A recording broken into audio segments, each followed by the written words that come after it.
రీసెంట్‌గా కాకినాడ పోర్ట్‌లోని పవన్ కళ్యాణ్ ఏదైతే పీడీఎస్ బియ్యం అంటే రేషన్ బియ్యం ఏవైతే ఉన్నాయో వాటిని అక్రమంగా తరలిస్తున్నారు అన్నట్టు కాకినాడ పోర్ట్లో మెయిన్గా 640 టన్నుల పీడీఎస్ రైస్ బియ్యాన్ని అయితే పట్టుకోవడం జరిగింది. సీజ్ షిప్ అన్నది జరిగింది. అయితే ఇప్పుడు ఈ ఇష్యూ మీద దాదాపుగా చూసుకుంటే రాష్ట్ర వ్యాప్తంగా పెద్ద దుమారమే రేపుతుంది. అయితే ఇది మెయిన్గా చూసుకుంటే రాష్ట్ర వ్యాప్తంగానే కాకుండా దేశవ్యాప్తంగా కూడా వెళ్ళిపోయింది. అంటే నేషనల్ లెవెల్కి వెళ్ళిపోయింది. ఇక్కడ కీలకంగా చూసుకుంటే పవన్ కళ్యాణ్ ఏదైతే కాకినాడ పోర్టులో వేలు పెట్టాడో అంటే ఇది ఒక పెద్ద చీమల పుట్ట లాంటిది. ఈ చీమల పుట్టలో ఒకరు ఇద్దరు లేరు. చాలా మంది ఏమనుకున్నారంటే ఈ కాకినాడ పోర్టులో ఏదైతే ఈ రైస్ మాఫియా జరుగుతుందో ఇదంతా కూడా ద్వారంపూడి చంద్రశేఖర్ రెడ్డిది అనేటట్టు కొంతమంది అభిప్రాయపడుతున్నారు. కానీ ఇందులో కేవలం ద్వారంపూడి చంద్రశేఖర్ రెడ్డి ఓటా 30 to 50% మాత్రమే ఉంటుంది. కానీ మిగిలిన వాళ్ళు ఇంకా చాలా మంది ఉన్నారు. కానీ వాళ్ళ అండర్లోకి తీసుకోవడం ఈ మాఫియా అంతా జరగడానికి కారణం మెయిన్గా వైఎస్ఆర్సీపీ ప్రభుత్వం. ఎందుకు ఏంటి అని మనం మాట్లాడుకుంటే గతంలో కూడా మనకి రేషన్ బియ్యం అనేది ఎలా వచ్చేది, ప్రతి గ్రామానికి కూడా ఒక చోట రేషన్ షాపు డీలర్ షాప్ అనేది ఉండేది. అక్కడికి వెళ్ళి లైన్లో నుంచొని వాళ్ళు ఇచ్చే రేషన్ అనేది తీసుకోవడం జరిగేది. అక్కడికి మెయిన్గా ఏవైతే జిల్లాల వారీగా కానీ మండలాల వారీగా కానీ కొన్ని గోడౌన్లు ఏవైతే ఉంటాయో ఆ గోడౌన్ల నుంచి లారీలో తీసుకొచ్చి ఈ ప్రతి గ్రామానికి కూడా ఉన్న ఏదైతే డీలర్ షాప్ ఉందో రేషన్ డీలర్ షాప్ ఉందో ఆ షాప్లో దింపడం జరుగుతుంది. అయితే గతంలో 2014లో ఏదైతే చంద్రబాబు నాయుడు సీఎంగా ఉన్నప్పుడు కానీ అంతకుముందు రాజశేఖర రెడ్డి సీఎంగా ఉండేటప్పుడు కిరణ్ కుమార్ రెడ్డి కానీ రోసయ్య కానీ వీళ్ళ సీఎంగా ఉండేటప్పుడు అంతకుముందు సీనియర్ ఎన్టీఆర్ సీఎంగా ఉండేటప్పుడు కూడా ఆల్మోస్ట్ ఇదే ప్రొసీజర్. ఏంటి అని అంటే పల్లెటూరులో కానీ ఎక్కడైనా కానీ ప్రతి ఊరికి కానీ ప్రతి గ్రామానికి కానీ లేదా ప్రతి వార్డుకి కానీ ఏదైతే సిటీ గ్రామాలు ఏవైతే ఉన్నాయో ఆ ఏరియాలో ఒక రేషన్ షాప్ అనేది ఉండేది. అక్కడి నుంచి ప్రతి ఒక్కరు కూడా తెచ్చుకోవడం జరిగింది అక్కడికి వెళ్ళి నేరుగా. అయితే అందులో గతంలో కూడా చిన్న చిన్న పొరపాట్లు జరగలేదు అన్నట్ల. కానీ ఇంత భారీ ఎత్తులో ఇప్పుడు జరిగినంత రైస్ స్కామ్ అనేది గతంలో జరగలేదు. యాక్చువల్గా గతంతో పోల్చుకుంటే ఇప్పుడు 100 రెట్లు ఎక్కువ జరిగిందని మనం చెప్పుకోవచ్చు. గతంలో ఇలాంటి అక్రమాలు జరుగుతున్నాయని చెప్పి వాటిని నివారించడానికి కొన్ని సందర్భాల్లో కొంతమందిని అరెస్ట్ చేయడం, కొంతమందిని కట్టడి చేయడం కూడా జరిగింది. కానీ ఎప్పుడైతే జగన్మోహన్ రెడ్డి అధికారంలోకి వచ్చాడో మెయిన్గా చూసుకుంటే 2019 నుంచి 2024 ఈ గ్యాప్లో ఇందులో కీలకంగా చూసుకుంటే ఈ 5 ఏళ్ళు ఈయన పరిపాలించారు. ఈ 5 ఏళ్ళలో కూడా చూసుకుంటే 2021లో కీలకంగా చూసుకుంటే 2021లో రేషన్ బియ్యం డోర్ డెలివరీ అన్నారు. డోర్ డెలివరీ కింద ఏవైతే వెహికల్స్ ఉన్నాయో ఒక వెహికల్ అంటే ఒక వ్యాన్ అనేది దాదాపుగా రాష్ట్ర వ్యాప్తంగా 1300-1600 వెహికల్స్ అనేవి ఏవైతే టాటా ఏసీ వెహికల్స్ ఉంటాయో ఆ వెహికల్స్ని కొని దాని మీద జగనన్న సంబంధించిన ప్రచారాలన్నీ కూడా ముద్రించి ఆ వెహికల్ అనేది ఒకరికి అప్పచెప్పడం, అతనికి నెల కూడా 20,000 ఇవ్వడం, 5 ఏళ్ల తర్వాత ఆ వెహికల్ అనేది తనకి సొంతం అయిపోయినట్టు ఒక అగ్రిమెంట్ అనేది రాసుకోవడం జరిగింది. ఇక్కడ వరకు బాగానే ఉంది. పోనీలే ఏదైతే రేషన్ షాపుల దగ్గరికి వెళ్ళి ప్రజలందరూ కూడా ఇబ్బంది పడుతున్నారని మనం అయితే చెప్పుకున్నామో దాని నేపథ్యంలో జగన్మోహన్ రెడ్డి ఇక్కడ మంచి చేసినట్టు అనిపించింది. ఈ రైస్ డోర్ డెలివరీ ఏదైతే ఉందో అది కేవలం ప్రజల దగ్గరికి వచ్చేటప్పటికి బాగా ఫ్లెక్సిబుల్గా ఉంది, చాలా బాగుంది అనుకున్నాం. కానీ దీని వెనకాల చూసుకుంటే జగన్మోహన్ రెడ్డి పెద్ద మాస్టర్ ప్లాన్ వేశాడు.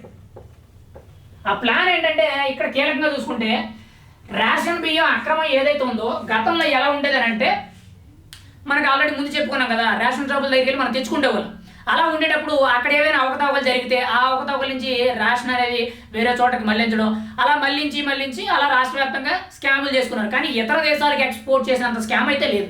ఆ నేపథ్యంలో కూడా గతంలో ఎవరైతే అప్పుడు పనిచేసిన ప్రభుత్వ అధికారులే కానీ అప్పుడు పనిచేసిన ఎమ్మెల్యేలు కూడా కొంత లంచాలు తీసుకునేవారు, లేదు అనడం లేదు. కానీ జగన్మోహన్ రెడ్డి ఎప్పుడైతే సీఎం అయ్యాడో 2019లో సీఎం అయ్యాడో ఈ పాత పద్ధతి రేషన్ ఇచ్చే పద్ధతి ఏదైతే ఉందో దాన్ని మార్చడం, ఆ మార్చడంలో కీలకంగా చూసుకుంటే ముందుగా కాకినాడ పోర్ట్ ఏదైతే ఉందో కాకినాడ పోర్ట్ అనేది గతంలో జిఎంఆర్ అనే కంపెనీ ఆధ్వర్యంలో ఉండేది.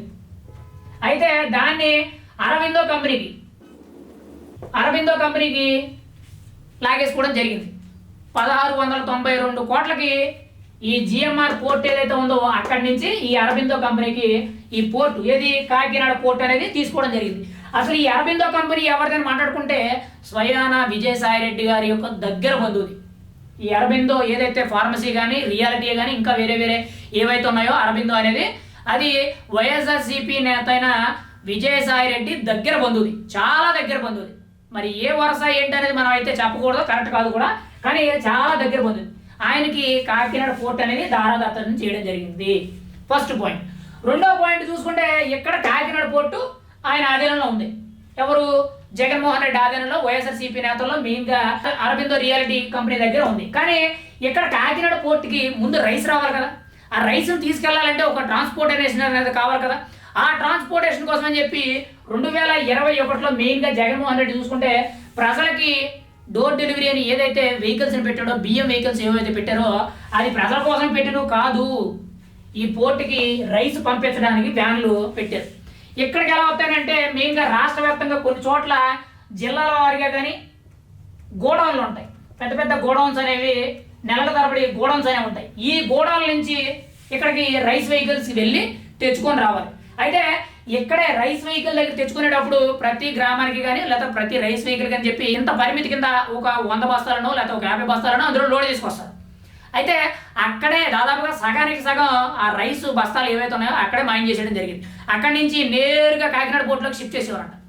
అంటే ఈ కాకినాడ పోర్టుకి ట్రాన్స్పోర్టేషన్ కింద రైస్ వెహికల్స్ వెళ్ళిపోయి జగన్మోహన్ రెడ్డి ఈ రైస్ వెహికల్స్ని బేస్ చేసుకుని కాకినాడ పోర్టుకి వెళ్ళిపోయి. కానీ ఇక్కడ మెయిన్గా చూసుకుంటే దానికంటే ముందు జరగాల్సిన ప్రొసీజర్ ఏంటి?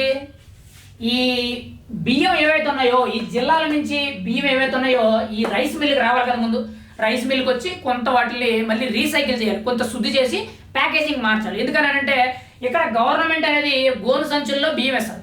కానీ ఇక్కడ రైస్ మిల్కి వచ్చిన తర్వాత ఎక్స్పోర్టర్స్ ఏం చేస్తారు? ఒక ప్లాస్టిక్ 25 కేజీల కవర్, 50 కేజీల కవర్ ఏదైతే ఉంటుందో ఒక నీట్గా వాళ్ళ ఎక్స్పోర్టర్కి సంబంధించిన కంపెనీ పేరు ఉంటే కవర్ ఏదైతే ఉంటుందో ఆ కవర్తో ముద్రించడం జరుగుతుంది.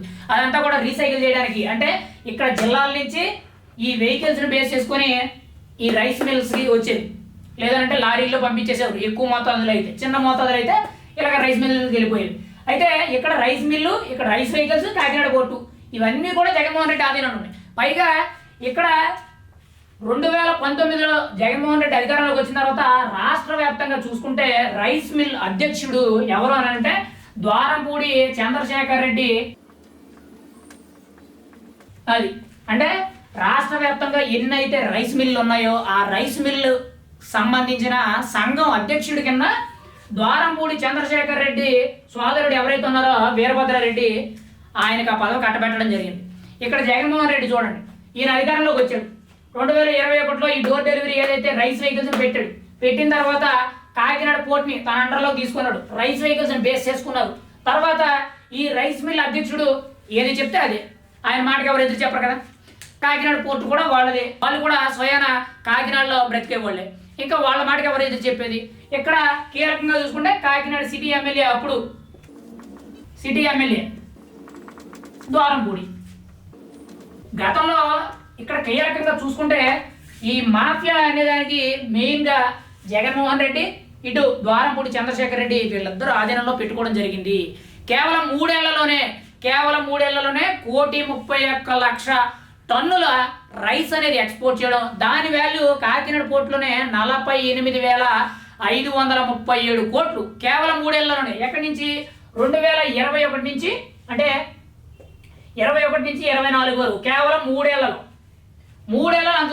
గతంలో ఓవరాల్గా దాదాపుగా అంతకుముందు ప్రభుత్వాలు ఎంత గట్టిగా ప్రయత్నం చేసి అవినీతి చేద్దామని చెప్పి, ఎంత మాఫియా చేద్దామని ప్రయత్నించడం కానీ గట్టిగా కూడా కనీసం 50 లక్షల టన్నులు కూడా 5 ఏళ్లలో పూర్తి చేయలేకపోయినట.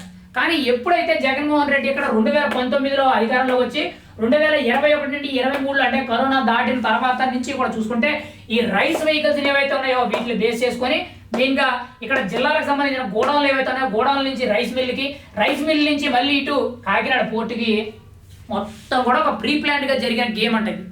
ఈ గేమ్లో మెయిన్గా చూసుకుంటే ఇక్కడ ద్వారంపూడి వీరభద్రారెడ్డి, ద్వారంపూడి చంద్రశేఖర్ రెడ్డి కీలక నేతలు.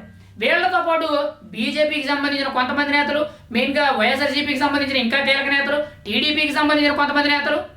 ఇక్కడ ఏ పార్టీ అనేది కాదు, కానీ కీలకంగా చూసుకుంటే వీళ్ళకి కావాల్సింది వ్యాపారం, డబ్బు.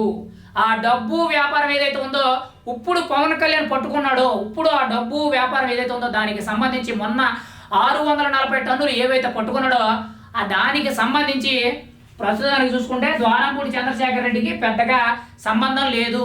కానీ ఇందులో కీలకంగా చూసుకుంటే టీడీపీకి, బీజేపీకి సంబంధించిన కొంతమంది మంత్రుల బంధువులు, కొంతమంది ఎంపీల బంధువులు కూడా ఉన్నారు అనేటట్టు కొన్ని మాటలు అయితే చాలా బలంగా వినిపిస్తుంది. అది కానీ వాస్తవం అయితే మాత్రం ఖచ్చితంగా ఈ పవన్ కళ్యాణ్ గారు ఏదైతే 640 టన్నులు పట్టుకున్నారో వదిలేయాల్సిందే.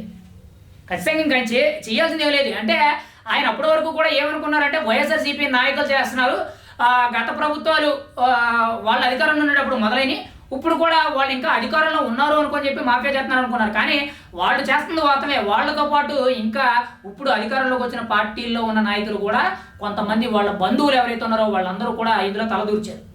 మరి దీన్ని పూర్తిగా అంతం చేయాలని అంటే అవ్వదు. ఎందుకనంటే పవన్ కళ్యాణ్ అనేవాడు కాకినాడ పోర్ట్ అనేది ఇప్పుడు ఒక చీమల పొట్ట అయిపోయింది.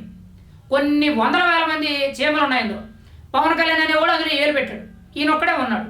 మరి ఈయనకి సీఎం చంద్రబాబు నాయుడు ఎంతవరకు సపోర్ట్ చేస్తాడు? ఆల్రెడీ నిన్న సీఎం చంద్రబాబు నాయుడుతో కొంత చర్చలు సంప్రదింపులు జరిపినట్టు సమాచారమే తెలుస్తుంది. అది కానీ మరి ఎంతవరకు కూడా ఈ కాకినాడ పోర్టులో జరిగిన అక్రమ రవాణా ఏదైతే ఉందో దీని మీద ఎంతవరకు కూడా యాక్షన్ తీసుకుంటారు, రాబోయే రోజుల్లో ఎంతవరకు కూడా దీన్ని కంట్రోల్ చేస్తారనేది చూడాలి. మరి కానీ ఇదంతటి కూడా ఈ రేషన్ అక్రమ రవాణా ఏదైతే ఉందో దీన్ని అంతటికి ఆపాలేనంటే ఒకే ఒక్క దారి. ఆ ఒక్క దారి కూడా జనసేన నేత పవన్ కళ్యాణే చెప్పాడు గతంలో. అదేంటి అని అంటే ప్రతి ఇంటికి కూడా రేషన్ కార్డు ఉన్న ప్రతి ఇంటికి కూడా 3,000 నుంచి 4,000 రూపాయలు మీ రేషన్ కార్డు ఉన్న ఇంట్లో మహిళ ఎవరైతే ఉంటారో ఆవిడ ఖాతాలోకి జమ చేయడం జరుగుద్ది. అలా జమ చేసిన తర్వాత మీరు సన్న బియ్యమే కొనుక్కోండి, లేదా బాసుమతి రైసే కొనుక్కోండి, లేదా ఇంకోటి ఏదైనా కొనుక్కోండి, అది మీ ఇష్టం. కానీ మీకు రేషన్ అనేది ఇవ్వబడదు, కేవలం రేషన్కు బదులుగా మీకు డబ్బులు ఇచ్చేస్తాం అనేటట్టు పవన్ కళ్యాణ్ గతంలో 2019 ఎన్నికల నేపథ్యంలో మేనిఫెస్టోలో చెప్పడం జరిగింది. ఆ విషయం ఖచ్చితంగా చేసుకొచ్చినట్లయితే అంటే ఆయన ఏదైతే మేనిఫెస్టోలో చెప్పాడో ఆ డబ్బులు ఇవ్వడం అనేది ఏదైతే ఉందో అది చేయడం వల్ల ఖచ్చితంగా ఈ రైస్ మాఫియా అంతా కూడా పూర్తిగా ఖతమైపోద్ది. ఇంకా రైస్ను బేస్ చేసుకొని ఎవరు కూడా ఈ రేషన్ బియ్యాన్ని బేస్ చేసుకొని ఎవరు కూడా వ్యాపారం చేయడానికి ఉండదు. కేవలం నెల కూడా ఎన్ని రేషన్ కార్డులు ఉన్నాయని లెక్క పెట్టుకొని ఆ రేషన్ కార్డులకి 3,000 4,000 ఎంతో కొంత ప్రభుత్వం తరపు నుంచి ఒక కొంత అమౌంట్ అనేది నిర్ణయిస్తారు. కాబట్టి ఇప్పుడు పెన్షన్లు ఏ విధంగా అయితే ఇస్తున్నారో సేమ్ అదే విధంగా ఇవ్వడమో, లేదంటే డైరెక్ట్గా వాళ్ళ అకౌంట్లో పడే విధంగా ఆటోమేటిక్గా పేమెంట్ ట్రాన్సాక్షన్ జరిగేటట్టు ఒక సిస్టమ్ అనేది తీసుకొచ్చినట్లయితే టోటల్ ఈ రైస్ బియ్యం అక్రమ రవాణా ఏదైతే ఉందో పూర్తిగా మాఫియా అవుద్ది. ఈ మాఫియా అంతా కూడా పవన్ కళ్యాణ్ అనేవాడు పూర్తిగా నిర్మూలన చేయడం అవుతుంది. లేదు అని అంటే గతంలో జరిగినట్టే జరుగుతుంది తప్పితే పెద్ద ప్రయోజనం ఏమి ఉండదు. అంటే పవన్ కళ్యాణ్ ఇక్కడ దిగిపోయాడు, ఖచ్చితంగా ఆయన వల్ల ఏదో జరిగిపోతే చాలా మంది అనుకున్నారు. కానీ పవన్ కళ్యాణ్ అనేవాడు ఒక్కడ నిలబడితే ఆయనకి శత్రువుల కింద 100 మంది ఉన్నారు. అది టీడీపీలోనో బీజేపీలోనో లేదనంటే ఇటు వైఎస్ఆర్సీపీలోనో లేదంటే పార్టీలకు సంబంధం లేని ప్రైవేట్ వ్యక్తులని మనం చెప్పలేం. చాలా మంది ఉన్నారు. వీళ్ళందరినీ కూడా ఎదుర్కోవాలంటే పవన్ కళ్యాణ్ అనేవాడు ఒక్కడే ఉన్నాడు. కానీ ఖచ్చితంగా ఇక్కడ ఏదైతే ఈ రేషన్ బదులు డబ్బులు ఇచ్చిన ఫలమైతే వీళ్ళందరికీ కూడా పవన్ కళ్యాణ్ అనేవాడు ఒక సమాధానం అవుతాడు. ఖచ్చితంగా ఈ మాఫియా అంతా కూడా పూర్తిగా ఖతమైపోతుంది.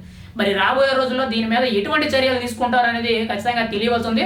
ఈ రేషన్ మాఫియాని పూర్తిగా మాఫీ చేస్తారా, లేదు అని అంటే యథావిధిగా గతంలో జరిగేటట్టే వదిలేస్తారా అనేది అయితే చూడాలి. కానీ పవన్ కళ్యాణ్ గతంలో ఈ డబ్బులు ఇవ్వడం ఏదైతే చెప్పాడో ఆ పద్ధతి మాత్రం తీసుకొస్తే మాత్రం 100కి 100% మెయిన్గా పేదలందరికీ కూడా డబ్బులు అందుతాయి. వాళ్ళకి నచ్చింది వాళ్ళు కొనుక్కుంటారు, వాళ్ళు తింటారు. ఇలా రేషన్ షాపుల చుట్టూ వీళ్ళ చుట్టూ వాళ్ళ చుట్టూ తిరగనవసరం లేదు. మెయిన్గా ఈ మాఫియా అంతా కూడా పూర్తిగా అంతమైపోయే అవకాశం అయితే 100కి 100% ఉంది.